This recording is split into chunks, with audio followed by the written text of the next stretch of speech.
تعمل قناة يوتيوب من غير ما تختار التخصص ولا النيتش بتاعها.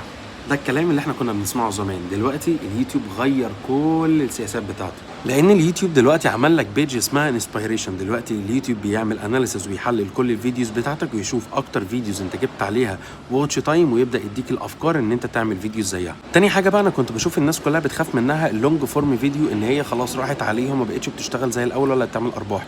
يا جماعه الموضوع دلوقتي بقى ليه استراتيجي مختلفه تماما. انت النهارده عندك الفيديوز ينفع تعملها وترفعها خلاص دلوقتي، وتبدا تقصقص الفيديوز بتاعتك وتنزلها على هيئه شورتس، وكمان ممكن تطلع لايف وتعمل انجيجمنت مع الناس اللي متابعينك على طول، وممكن كمان تستخدمه از سوشيال ميديا وتبدا تعمل بوستس.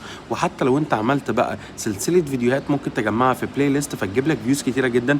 وكمان الترند المعروف بنسبه كبيره جدا للناس كلها، والناس كلها بتحبه، الجزء بتاع البودكاست. انت ممكن تعمل بودكاست تتكلم فيه بشكل عفوي او تستضيف في ناس وتبدا تعمل منه فيوز كبيره جدا. وكمان لو انت عندك نوليدج معينه عن الكورسز او ان انت عايز تقدم كورس، ممكن تعمل من خلال الليسته بتاعتك انت النهارده كورس وتبدا تقدم فيه كل الانفورميشن اللي انت محتاجها للناس. وكمان اهم ميزه انا بشوفها على الاطلاق في 2025 الجزء بتاع الكولابريشن، ان انت ممكن تعمل فيديو ينزل على تشانل واحده بس ممكن تعمل منشن لكل الناس اللي موجوده عندك في التشانل، ودي بتخلي التشانل بتاعتك تجو فايرال بشكل سريع جدا. فلو انت قلت ان اليوتيوب راحت عليه او مش زي زمان او دلوقتي المونيتايزيشن بتاعته بقت قليله جدا، انا عايز اقول لك ان اليوتيوب جاي جدا في 2026، والكونتنت بتاعه بقى كل البلاتفورمز هو جمعها لك في بلاتفورم واحد.